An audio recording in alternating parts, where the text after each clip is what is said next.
Kunja Vihari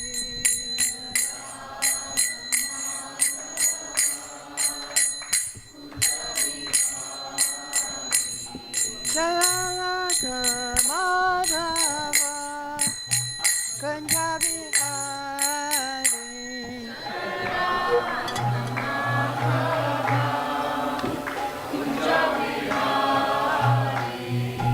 Gopi Jabalaba Girivardhari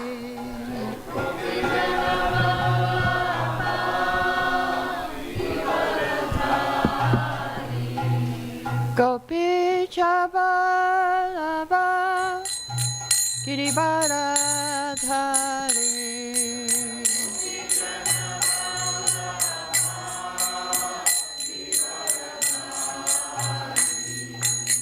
Yasharandana Vajanarandana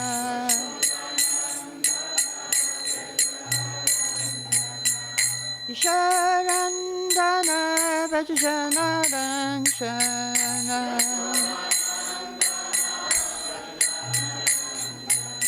Jamunatira Vanachari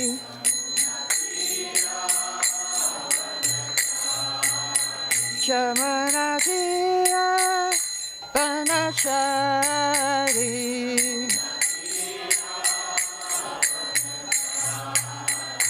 Jai Radha Madhava Kunja Vihari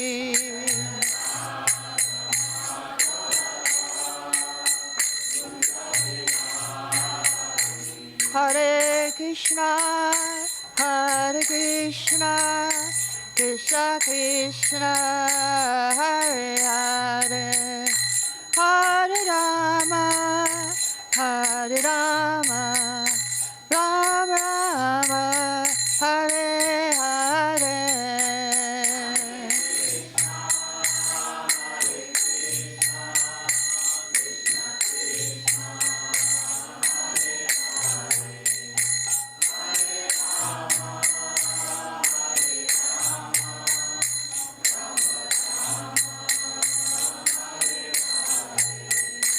Hare Krishna, Hare Krishna, Krishna Krishna, Hare Hare, Hare Rama, Hare Rama, Rama Rama, Hare Hare.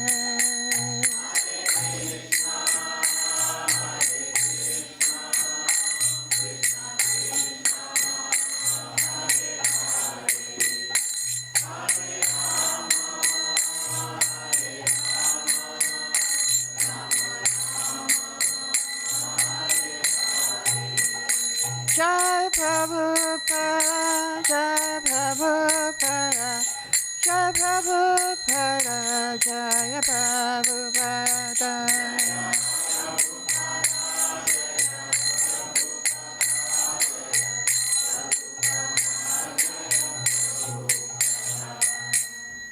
Srila Prabhupada ki Jai. Jai Om Vishwapad Paraman Shivaj Vijakachaya Sutasadasi Srimad Bhaktivedanta Swami Prabhupada Maharaj ki Jai. Our glories to the assembled devotees. Our glories to the assembled devotees. Our glories to the assembled devotees. Our glories to Shri Guru and Gauranga. Mukam karadi vachalam bhangam langate girim yakipam tamaham vande Sri Gurum Dinatarinam Om Jnana Timirandasya Gyananjana Shalakaya Chakshurmiritam Yena Tasmai Shri Gurave Namaha.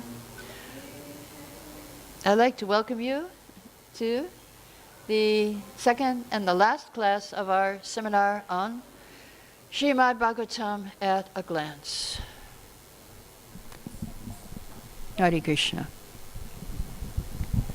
So yesterday we studied the first 6 cantos of Bhagavatam, and today we're going to hear about the second 6 cantos of Srimad Bhagavatam. So we start with Canto 7, we can see here there's 4 sections. The first section is Hiranyakashipu. The second section, teachings of Prahlad. The third section, Nrsingadev. And the fourth section is Varnashram. So each of these petals is a chapter of the canto.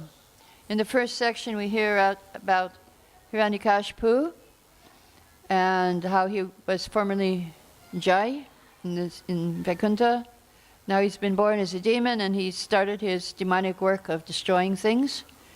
And also he went out to perform austerities to get immortality, and he got what he thought was immortality, but the Lord is more tricky than him, and so he outsmarted him and killed him without breaking any of the benedictions of Lord Brahma. And here he is being worshipped in chapter 4 by all the demigods. Now in chapter 4 also we hear about Prahlad Maharaj and his saintly qualities.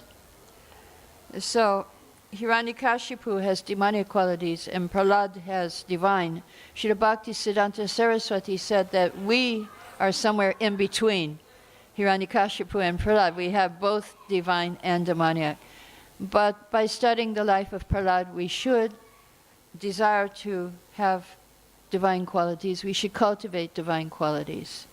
So yesterday we went through the cantos and we were learning lessons as we went. And so I will tell you the first lesson for this canto is that we should try to cultivate the divine qualities.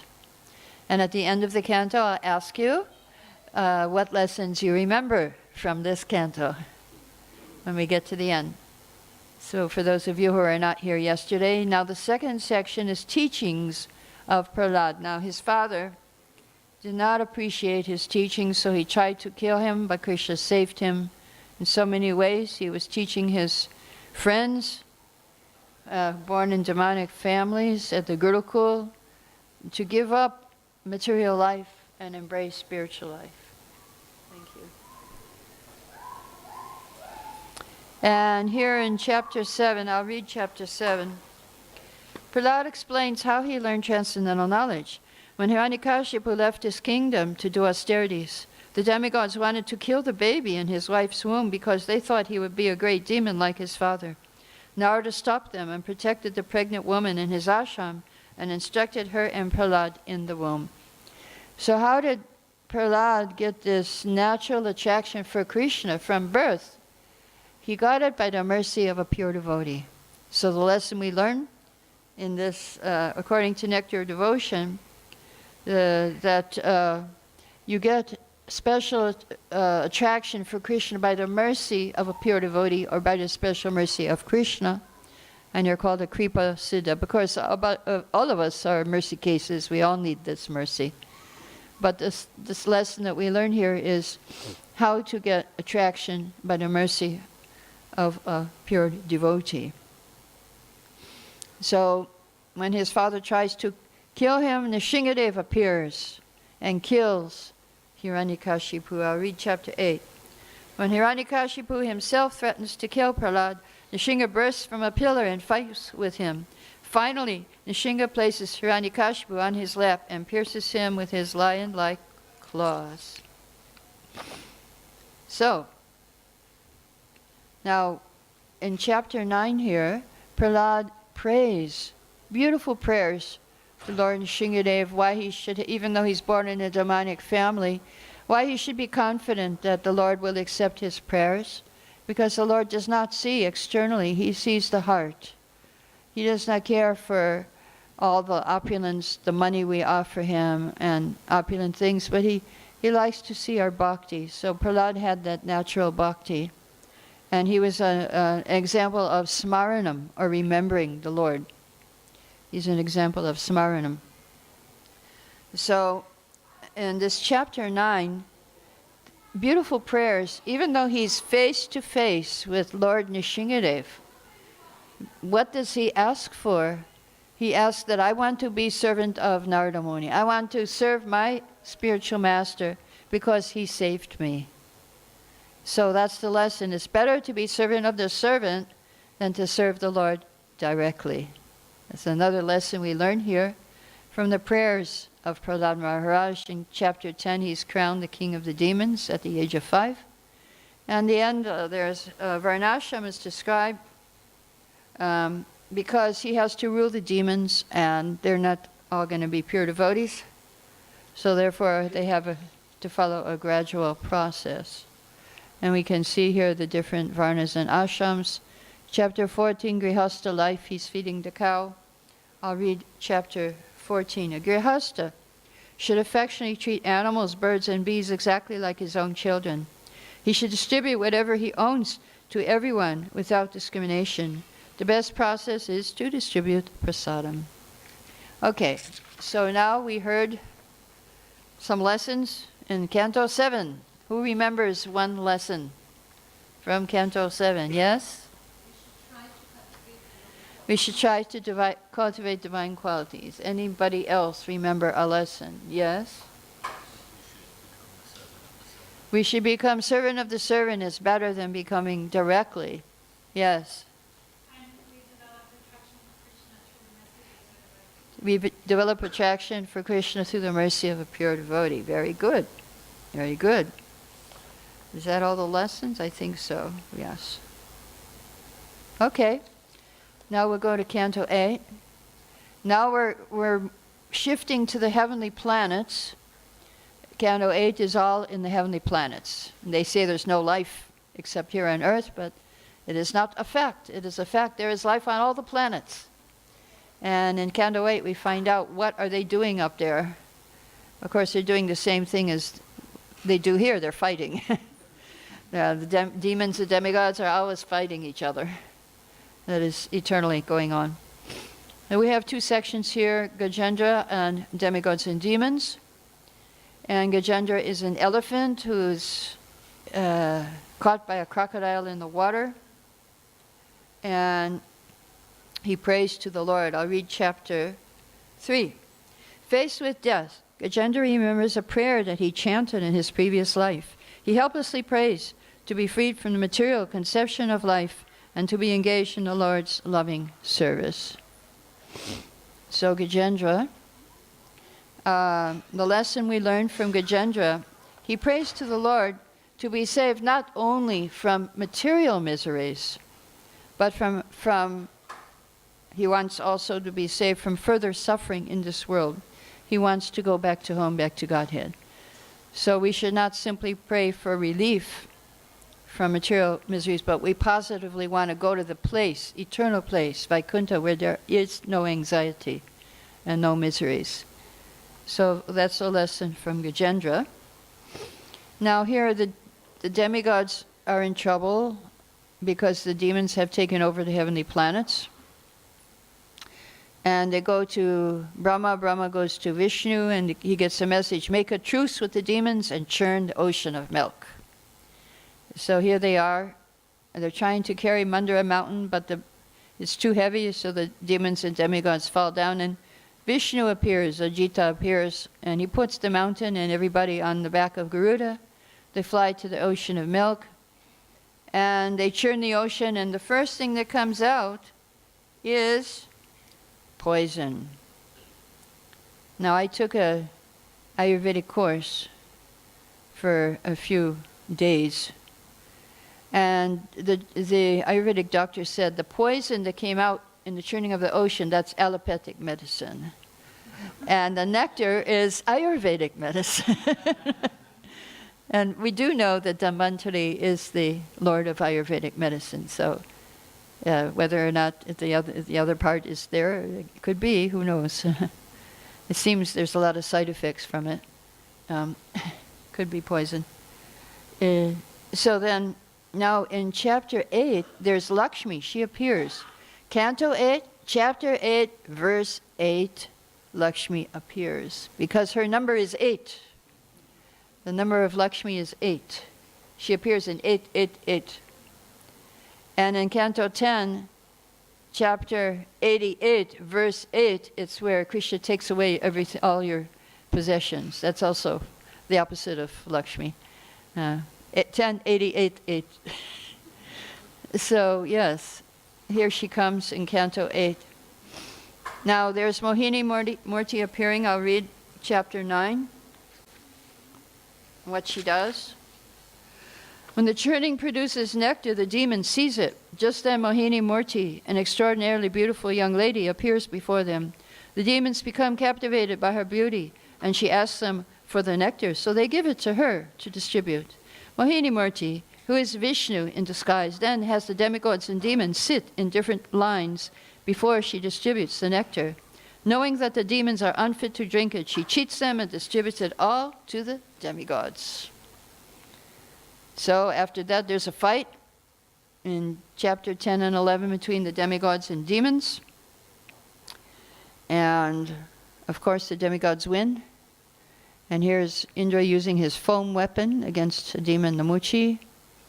And chapter 12, Lord Shiva is curious to see Mohini Murti.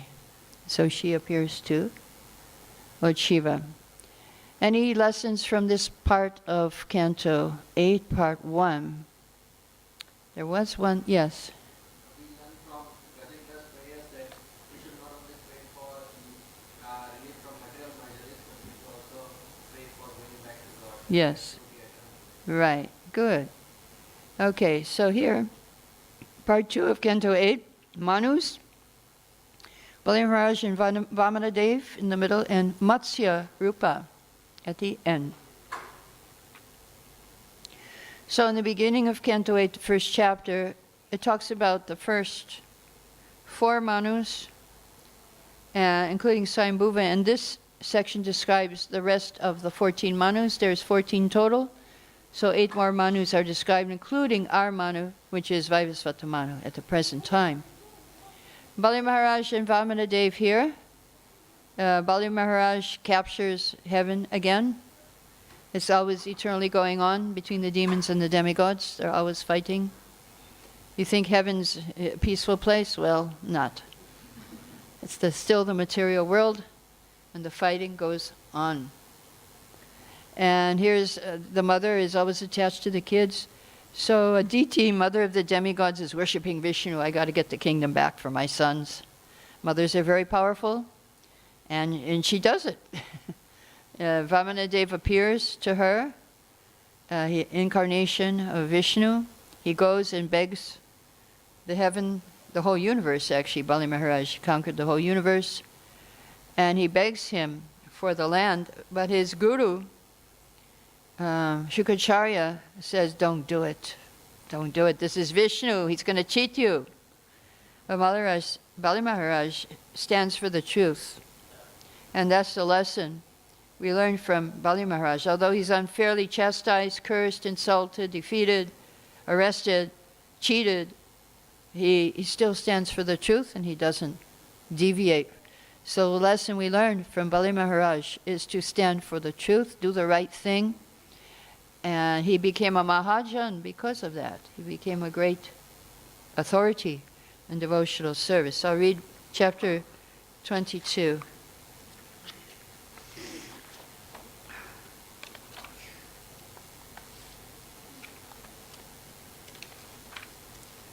Bali Maharaj replies, O best personality of Godhead, most worshipable for all demigods, if you think my promise has become false, I shall certainly rectify matters to make it truthful. I cannot allow my promise to be false. Please therefore place your 3rd lotus footstep on my head. Thus Bali attained the lotus feet of the Lord, which are difficult for even great mystics. So here he is. He's giving the land. Here's Vamanadev in chapter 20, taking everything except in only 2 steps. So where will I put my 3rd step? He arrests Bali Maharaj, and Bali says, you put it on my head. And he becomes a great Mahajan authority. He stands for the truth. So the last chapter is, last section is Matsya Rupa, the fish incarnation. And this is he was King Satyavrata in his previous life, and he saved the king, and later on the king became Manu in this Manvantara, in this era. After the devastation was at the end of the Chakshus of Manu, and now this is Vaivasvata Manu incarnation. So King Satyavrata became Manu in this present time. Okay, so what lesson do we learn from 8th Canto Part 2? Yes? Bali Maharaj. Stand for the truth. Good. So 9th Canto Part 1. Now 9th Canto is divided into two parts. The first part is about the Sun Dynasty, Surya Vangsha, and the second part will be about the Moon Dynasty, Soma Vangsha. Now the two sections, famous people here are Ambarish Maharaj and Lord Ramchandra, who appears in the second part. Now the first, here we have in chapter 1, Manu's first child was transgender. First born as a lady, Ila.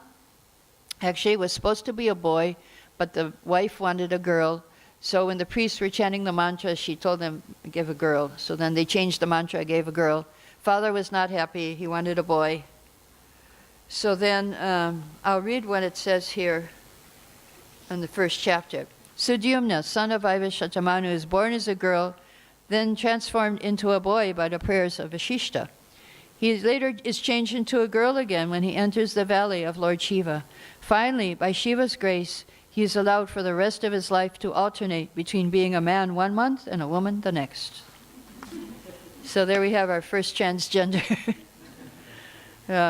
So then Manu had many other sons after this. So he was not the beginning of the dynasty. But interesting fact is that as Ila, as the woman, he was the beginning of the Moon dynasty.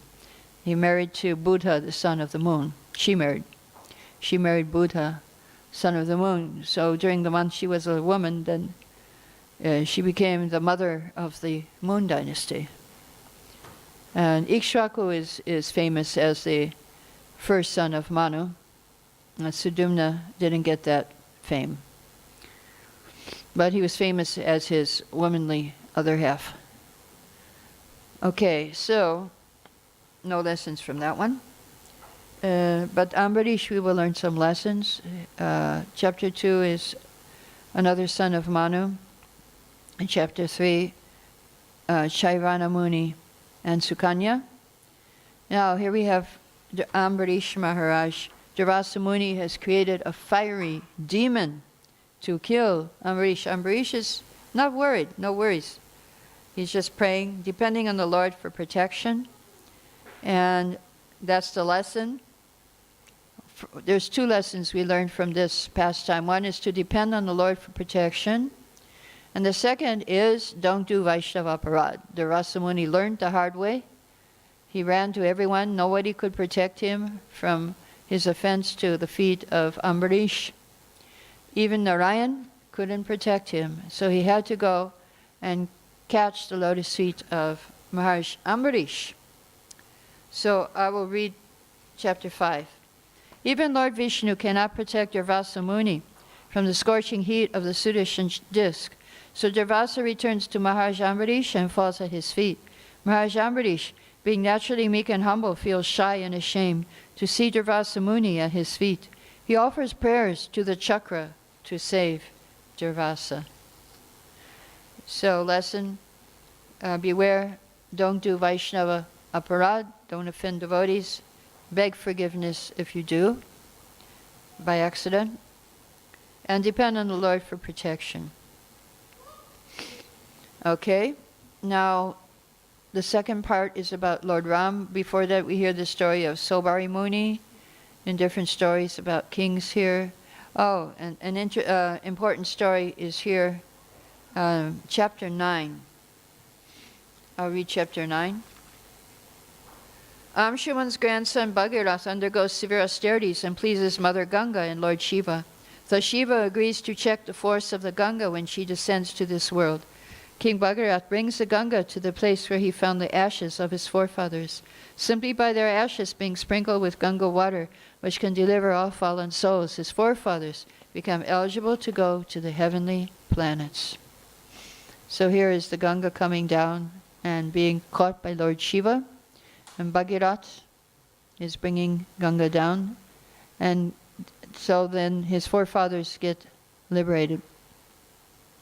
Here Sitaram, chapter 10, they're building the bridge to Lanka, Lord Ram.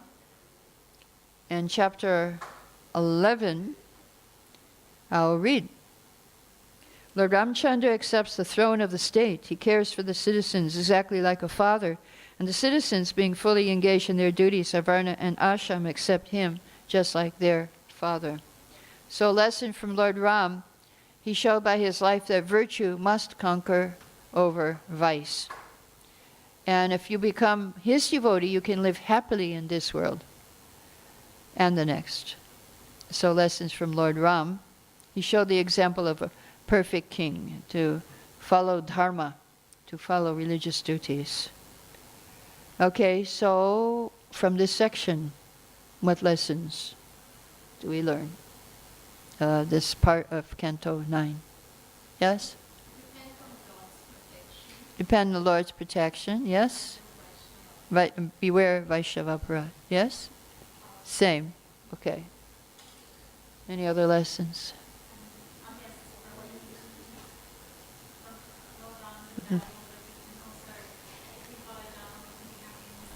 Right. Good. Good. You're keeping aware, alert.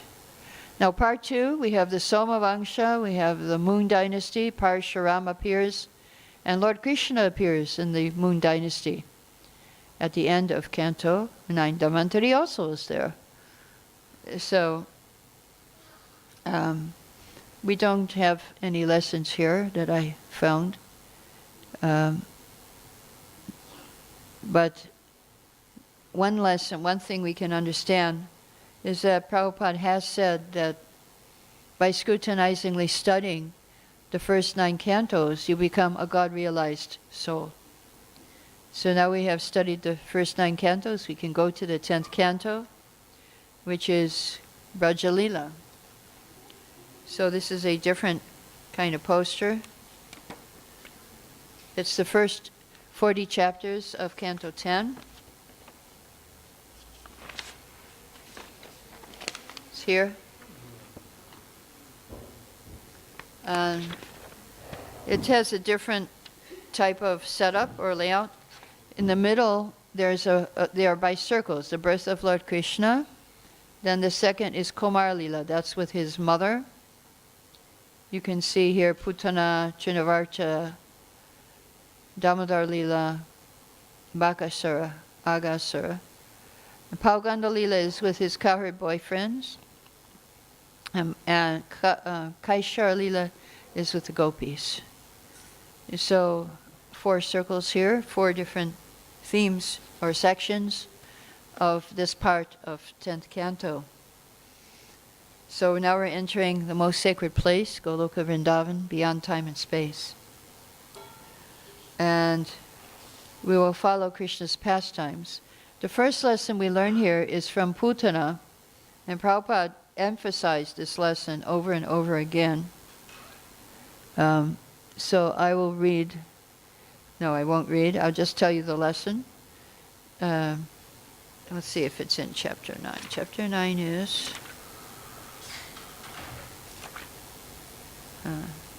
yeah. So the lesson we learned from Putana is that Krishna is God right from birth. He doesn't have to meditate. He doesn't have to do anything to become God. He's God from birth. And Prabhupada emphasized this point in relationship to Putana many, many times in his lectures. So good to be aware of that. And I'll read chapter 9. That's Yashoda Damodar Lila here. Again and again, Yashoda tries to bind naughty Krishna. And again, the additional rope she gathers proved too short by 2 fingers. She becomes so fatigued that Krishna relents and allows himself to be bound by her pure devotion.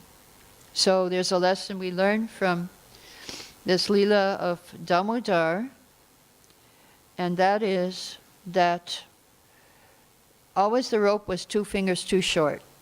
And what those 2 fingers represent, that when you are endeavoring in spiritual life, 2 things are important.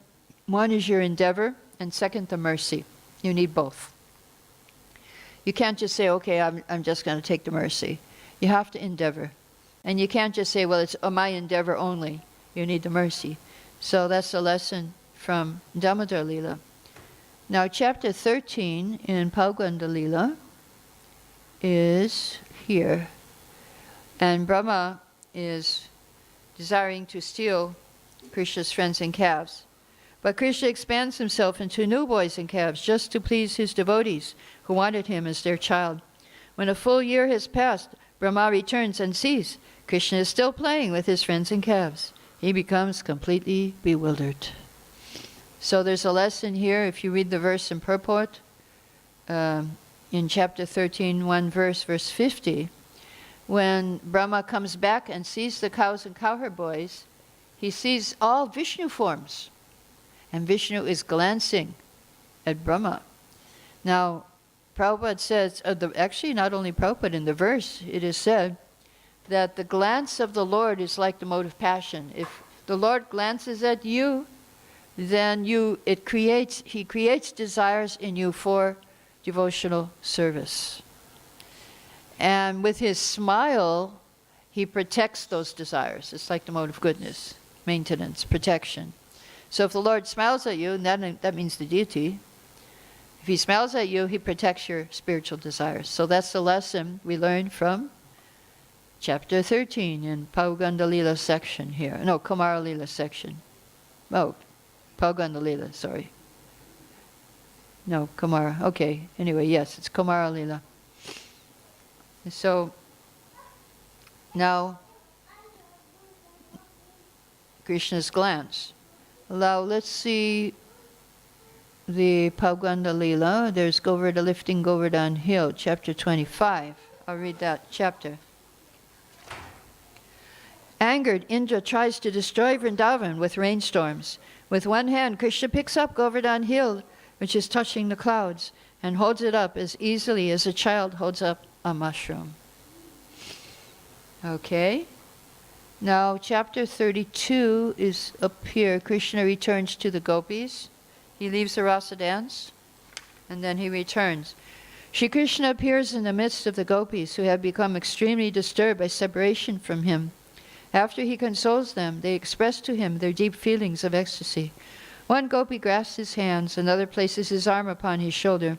Another accepts the remnants of betel nuts he has chewed, thus they serve him. So Parikshit Maharaj was astonished, and he asked the question, how is this possible that Krishna danced with others' wives? And Shukadev gives an answer, which is a lesson we learn here, that we should not criticize Krishna, and Tejiyasam na doshaya, that there is no fault in the great controllers. Krishna, there is no fault in his pastimes. Actually, one time, one man was criticizing Krishna to Srila Prabhupada. He was saying, Krishna, he was dancing with other people's wives. This is immoral.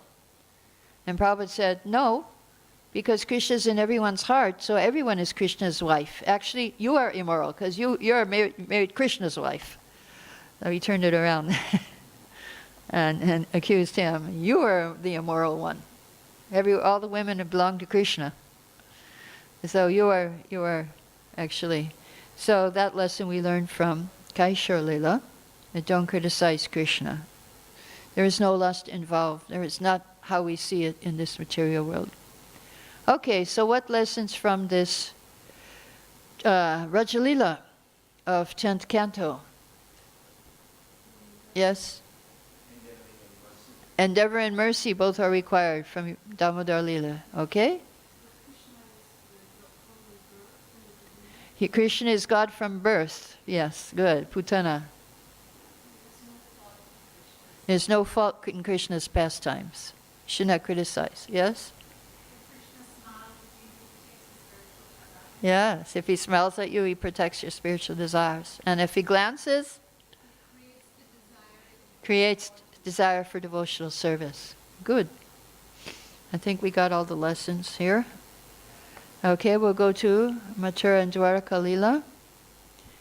So here at Mathura Lila, we see here going to Mathura, killing Kamsa, killing the elephant, going to Gurukul, and going back to Vrindavan. He didn't forget Vrindavan. So I will read chapter 47. Reading Lord Krishna's message, Uddhava tells the gopis, I am the supreme soul and supreme shelter of all. I am indeed most dear to you gopis, but to increase your attraction for me and intensify your remembrance of me, I left you. After all, when a woman's beloved is far away, she fixes her mind upon him constantly. By incessantly remembering me, you are sure to attain my association without delay. So that's chapter 47 here. Uddhava, he sent Uddhava with a message. So, if we want to, this lesson we learn here is if we want to have solace in separation from Krishna, we should read Srimad Bhagvatam. It will give us solace in separation from Krishna. So then now Dwarka Lila, we have all the different pastimes, killing demons, marrying wives, so many wives, rescuing a lizard. And chapter 69 I'll read to you. This is Narada Muni is visiting all the palaces of Krishna. Lord Krishna notices Narada visiting his palace. Immediately Krishna offers obeisances to the sage and seats him on his own seat. Then the Lord bathes Narada's feet and sprinkles the bathwater on his head. So you should know that Narada Muni, he traveled to 16,108 palaces within a few minutes. Very fast. Different kind of travel than we do. And another interesting thing is in each palace there was a different time zone. In one palace Krishna was waking up in the morning, the next one he was having his lunch, the next one he was going to sleep, and another one he was swimming in the afternoon, another one he was having fun with his friends. So he was doing something different in each and every one of those palaces. 16,108 time zones. Think we got a problem. You can't imagine it in the spiritual world. So lesson, time is ever present and nobody can compete. Krishna is the supreme enjoyer. Nobody can compete with him. So lessons, what was the other lesson that we learned? Did we learn any other lessons here? Yes, we did. On one more lesson. You can't remember. Read Bhagavatam. Yes. If you want solace from separation from Krishna, read Srimad Bhagavatam. Good. Okay, last part of Canto 10. Part 3. This is Dwarka and beyond. And the last 4 petals on the outside are called closing section.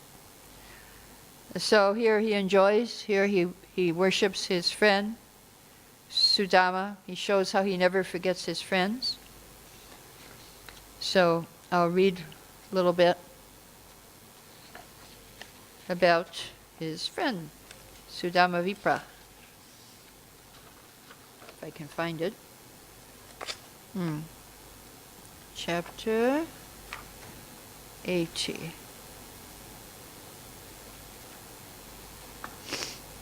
Krishna's old friend from his Gurukul days comes to visit him. Lord Krishna asks Sudama to sit down on his own bed, washes his feet himself, and sprinkles the bathwater on his own head. He then presents various gifts to Sudama and worships him with incense and lamps. Good to be Krishna's friend. I guess that's a lesson I just discovered. Be Krishna's friend. Best friend. Another lesson from Sudama is that Krishna wants only our love. It's not the thing, because he brought some unofferable food, some broken chipped rice, and offered it to Krishna. Well, Krishna stole it. He didn't even want to offer it. So the lesson is Krishna wants only our love, and it's not the thing that counts, but the bhakti, the love, the devotion.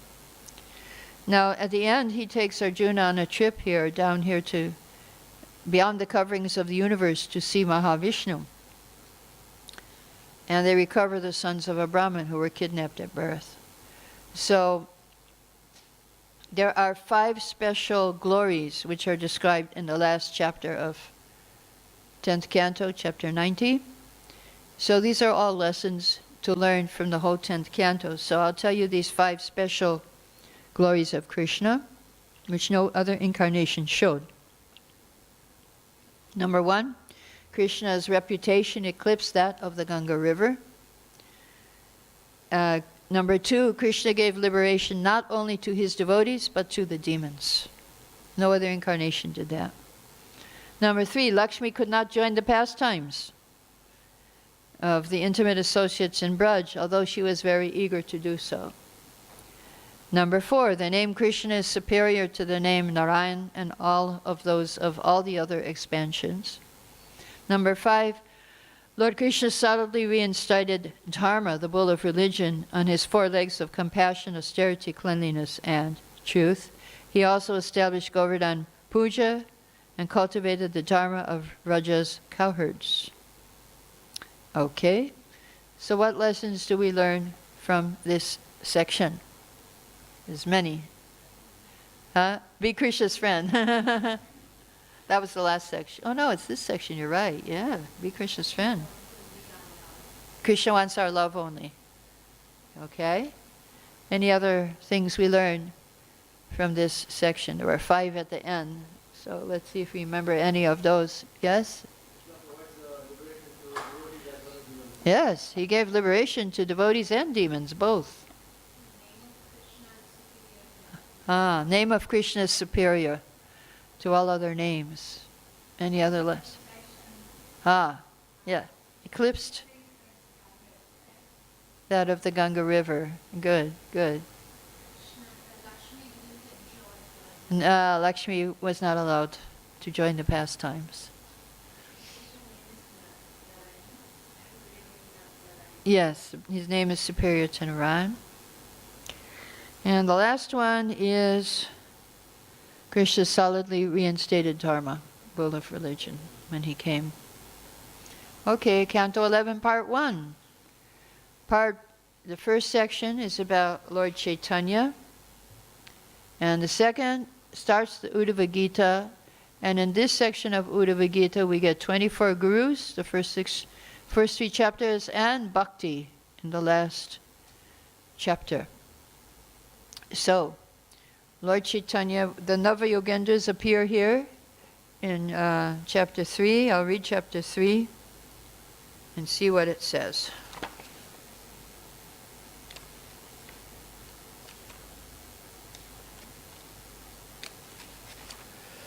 In answer to 4 questions asked by Nimi, the Yogendras described the nature and activities of the illusory potency Maya, the method of becoming free from her grip, the transcendental situation of Lord Narayan, and Karma Yoga. And Lord Chaitanya appears in chapter 5. Here we see the Panchatattva. In Kali Yuga, the Lord appears in a golden form, accompanied by associates, who are his primary and secondary limbs and his weapons. He is absorbed in Krishna Kirtan in his worship by Sankirtan Yagya. Lesson: worship Lord Chaitanya. And then you'll be considered intelligent. If you don't worship Lord Chaitanya, you're not intelligent. Okay, so now we have sections here. We have Uddhava Gita. And this is, now there's a lesson here in Uddhava Gita. The first 3 chapters. The lesson is that when we look at the things of this world, we should not see them as sense objects, but we should see them as our Shiksha Gurus. I'll read chapter 7. To pacify Uddhava, Lord Krishna describes an ancient conversation between a Brahmana Avaduta and King Yadu. The Avaduta received instructions from 24 gurus from the mountain and tree. He learned how to serve others and how to dedicate one's whole life to others' benefit. From the sun, he learned how to avoid entanglement while in contact with sense objects. From fire, he learned how to devour things without becoming dirtied, and how to destroy all inauspicious desires of those who make offerings to him. From the pigeon, he learned that excessive affection and attachment are not good. From the water, he learned how to be naturally clear and purifying. So these are the different gurus here. The speech of the pure devotee is just like water. It's purifying. It's beautiful to hear, like the waterfall. So 24 gurus here, they're things of this world, they're animals also, the deer, the elephant, the fish, the moth going into the flame, the snake.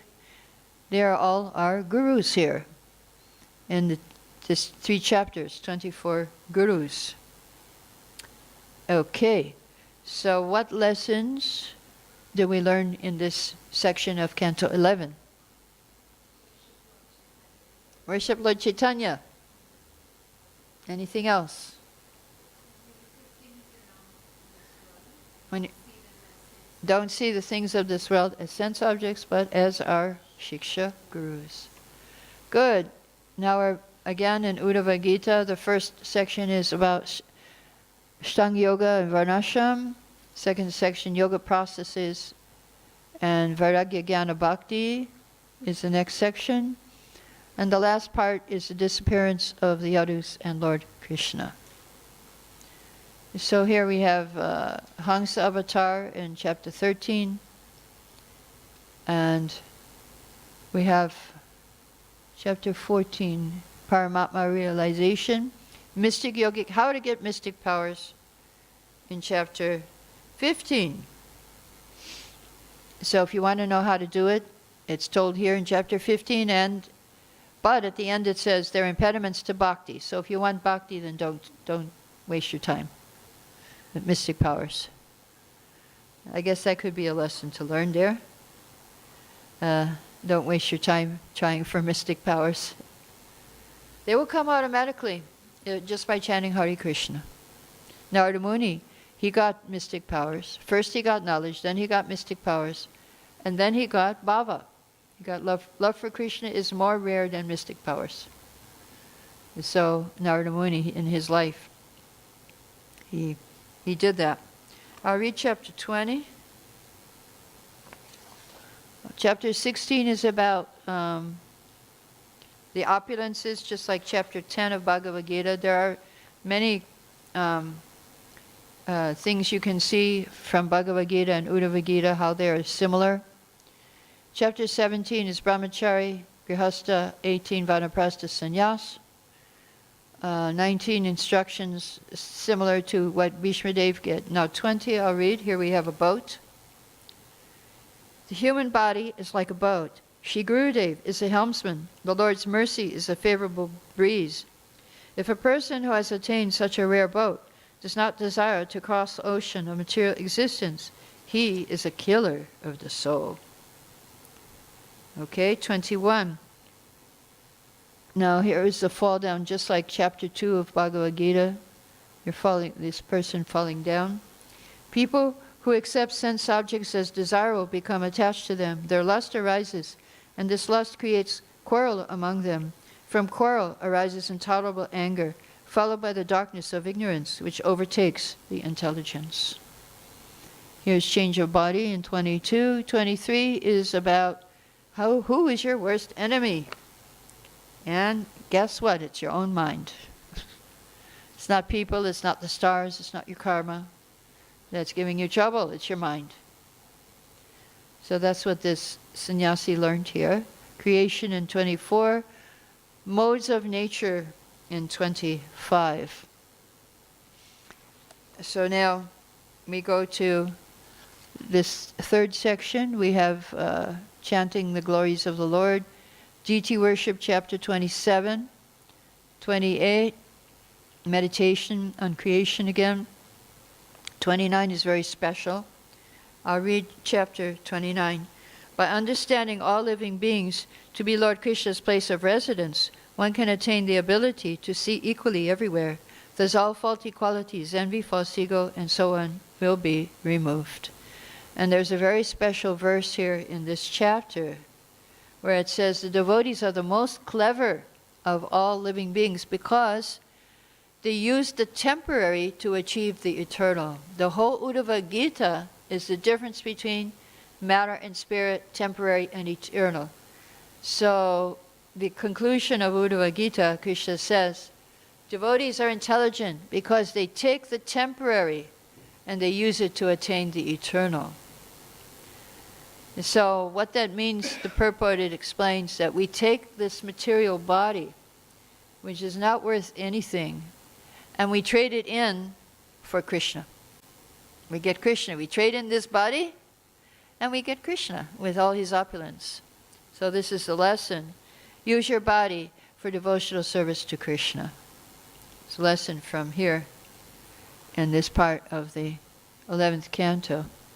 So the last section, Krishna is leaving the planet along with the other dynasty. Here is the hunter falling at Krishna's feet. And here is Krishna leaving and going back to the spiritual abode.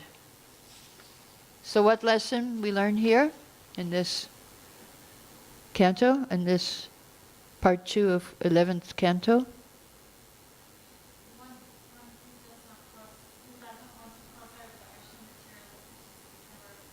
Okay, yeah. Killer of the soul.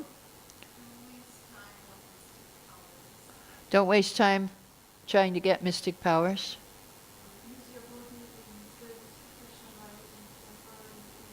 Yes.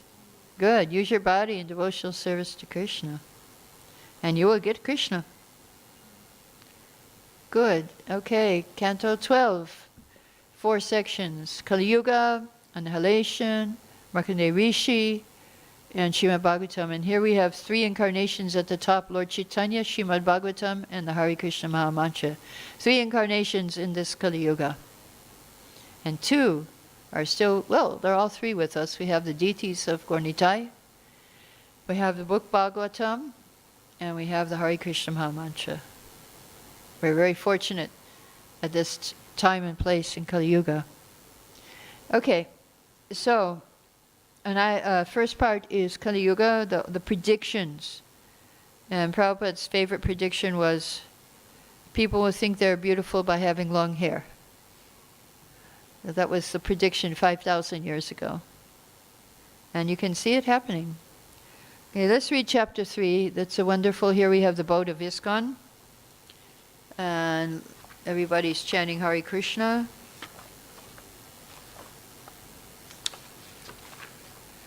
Kali Yuga is an ocean of faults, but it possesses one great quality. Simply by chanting the name of Krishna, one can be delivered from material association and attain the absolute truth. So, lesson, chant Hare Krishna to be free of the miseries of Kali. Lesson from the first part here. Now, annihilation. Here we see Shiva dancing his Tandava Nitya at the end of this whole universe. So there is I'll read chapter 4. There are 4 types of annihilation. During one of these annihilation, Lord Shiva dances his Tandava Nitya, dance of dissolution. The universe fills with fire. Later, the planets are inundated. So what are the 4 types of annihilation? That is, first of all, the occasional at the end of Brahma's day. And secondly, there is the complete Prakrit, the end of the universe, when Brahma's life is finished. Prakrit, it's called Prakrita, annihilation. Then we have Nitya. It's annihilation that is happening at every second in our body. Cells are being created and destroyed all the time. And just like the example is given, a candle. If you look at the flame of the candle, it looks like it's the same flame, but it's different every second. It's a different wax. So our body looks the same, but it's different every second. It's changing. We are changing our body right at this moment. So that's called Nitya, always going on, annihilation which is always going on. And then we have the final annihilation. And that's when we go back to Godhead. And everything, gross and subtle body, are finished. No more annihilation. And we live eternally in the spiritual world. 4 kinds. So now in chapter 5, Shukadeva is giving final instructions to Parikshit before he leaves his body. Considering Parikshit's impending death by the bite of the snake bird Takshaka, Shukadeva gives him some final instructions. He explains that the idea, I will die, is the mentality of animals, because the soul does not undergo the phases of previous non-existence, birth, existence, and death. When the body's subtle mental covering is destroyed by transcendental knowledge, the soul within the body again exhibits his original identity. Okay, so lesson, always prepare for death by chanting Hare Krishna. That's an important lesson. And here he's being bit by the snake bird. Now in this section, Markandeya Rishi, he's a sage who is living, has a very long duration of life, 7 days of Brahma, 7 kalpas. So he had the darshan of Narayan Rishi, and what did he ask? They said, whatever you like, you can ask us. He said, I want to see Maya. Bad idea. Very bad idea. Don't, so that's the lesson you learn. Don't ask to see Maya. What happened to him? Then he saw the devastation at the end of the day of Brahma. He was in the ocean. Big, huge fish were chasing him to eat him. He was drowning. He was unconscious. Sometimes he was sick, but he couldn't get out of that ocean. He was in the ocean for millions of years. Can you imagine a night of Brahma? How long is that? For 4,300,000,000 years in the devastation. So the lesson is don't ask to see Maya. That is not a good request. And Markandeya, we learned that from his life. I'll read chapter 9 about Markandeya. With great difficulty, Markandeya moves about all alone in the water of devastation for a long time, until he comes upon a banyan tree. Lying upon a leaf of that tree is an infant glowing with charming effulgence. That child is Lord Hari. So there we see chapter 9, we see Krishna sucking his toe because he wants to see what the devotees like about his lotus feet. He wants to taste also, what are the devotees? Why are they always at my lotus feet? Let me taste it. So here he's seeing the darshan of Lord Shiva. And at the end there's glorification of Bhagvatam and universal form. How to study Bhagvatam. In the last chapter, final instructions of Narada Muni to Vyas, it's described that there's a verse, Shinvan Supatam Vicharana Paro Bhaktya. How to study Bhagavatam. You hear, you chant or read, and you be introspective and consider, think about what you read and try to apply it to your life with bhakti. So that's a lesson from the end of Bhagavatam. And Bhagavatam ends with where Chaitanya Charitamrita begins. The last word in Bhagavatam, Nama Sankirtanam Yasya Sarva Papa Pranashanam. That I offer my respectful obeisances to the Supreme Lord Hari, congregational chanting of whose holy names destroys all sinful reactions, and offering obeisances unto whom relieves all material suffering.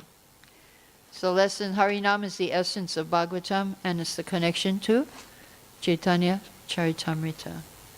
So what lessons from this last section here?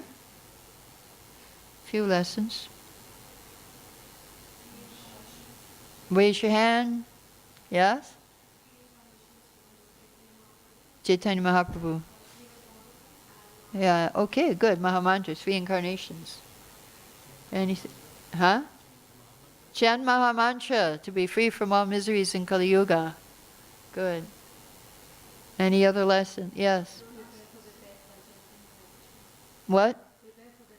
Prepare for death by chanting Hare Krishna. We got Hare Krishna 3 times in our lessons. Yeah, so we don't forget. Don't ask to see Maya. Okay. Yes? 4 kinds of annihilation. Okay. Yes? Sankirtan. Very good. Okay. Any questions? Comments? Yes.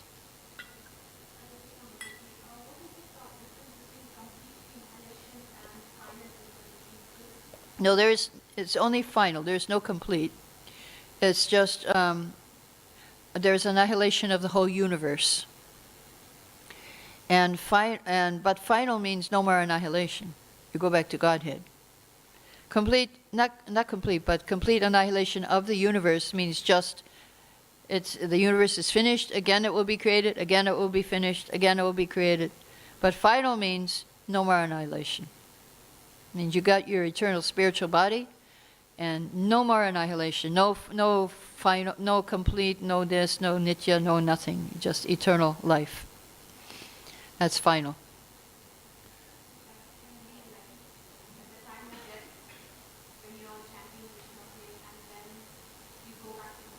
Right. Yes. That is final. That's right. Yeah. When you chant at the time of death, go back to Krishna, final annihilation. No more annihilation. Yes?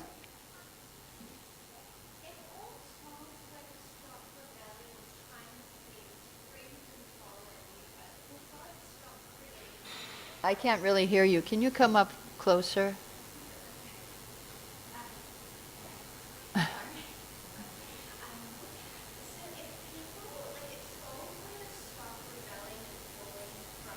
Uh-huh.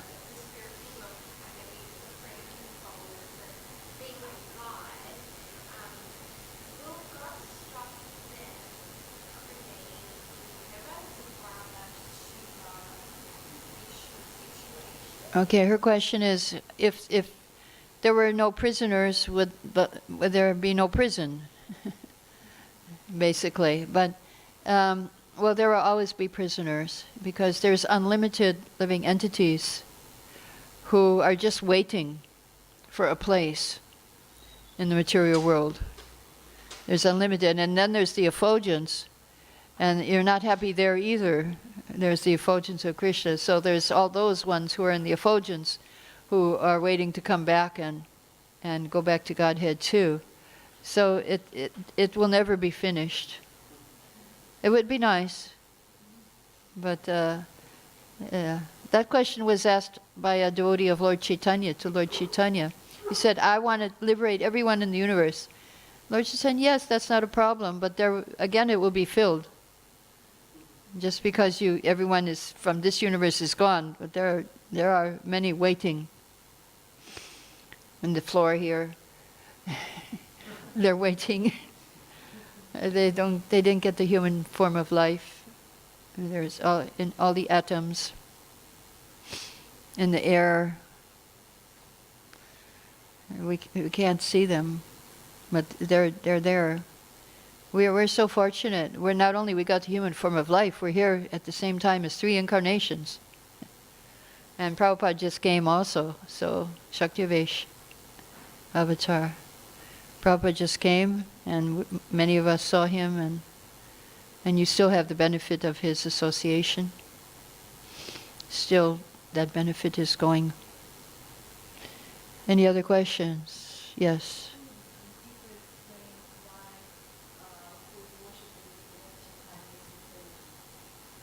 Why? Who's worshipping Lord Chaitanya is intelligent.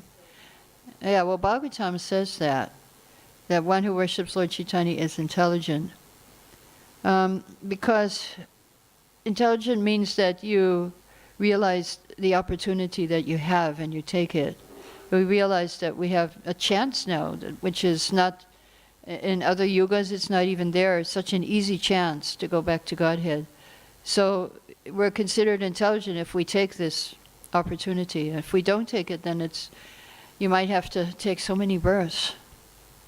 Most people are going down in Kali Yuga. Kali Yuga is getting very advanced, and people are going down. And so that's a problem. So if you do take this opportunity, then you're considered intelligent.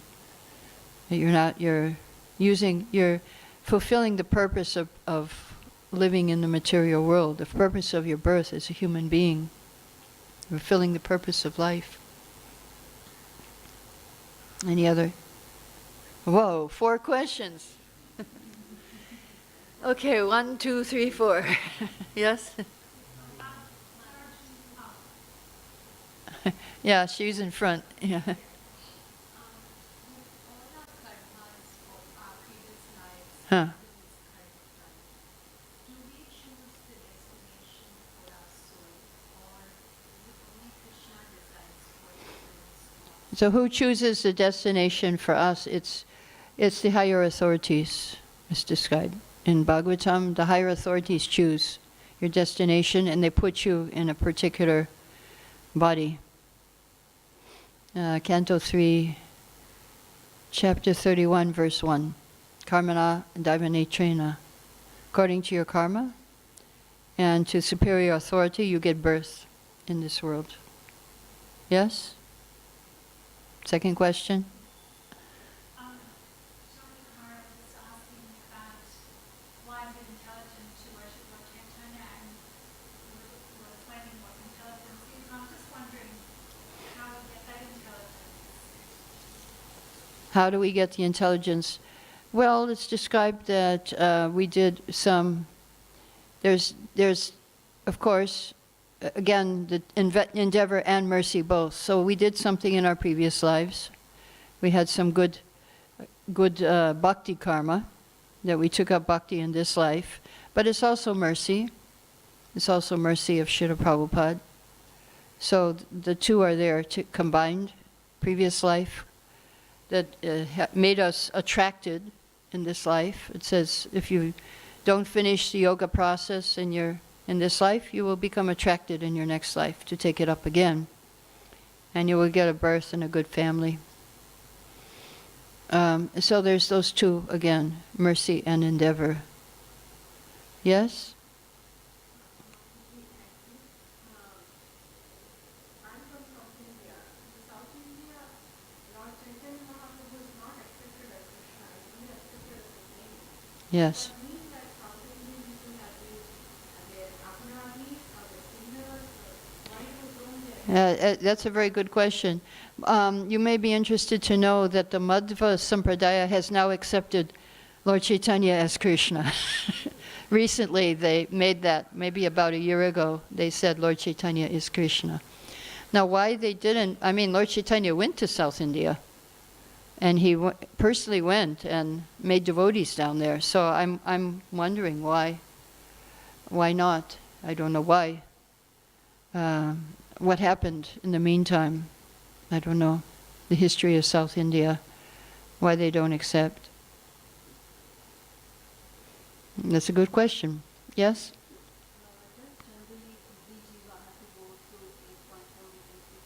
I can't. Oh, 8,400,000. Yeah, there's a fast forward. Like if you're a tree and your flower is offered to Krishna, you get to be a human being in your next life. So these trees out in front of the temple, they'll be human beings. They may even go back to Godhead if they hear enough chanting of Hare Krishna. Yeah, there is the fast forward is if you come in contact with a devotee, with chanting, with any of Krishna, that's a fast forward. From any species, you can become human being and become devotee in your next life. And also, after the golden period is over, whatever small proportion of devotees or people who are inclined towards devotion, will the few devotees keep coming back to let them go back to God? Oh, Prabhupada said that, but only for the next 10,000 years. Then Kali Yuga will be very strong. So, Allen Ginsberg asked Srila Prabhupada about, because Prabhupada was saying at the end of Kali Yuga, it's I eat you and you eat me. And Allen said, what about your disciples? He said, they will already be with Krishna within 3 births. So the followers, it includes everyone, the followers of Prabhupada, whoever follows Srila Prabhupada. You don't have to be his direct disciple. Okay, so we'll stop here. All glories to Srila Prabhupada. Hare Krishna.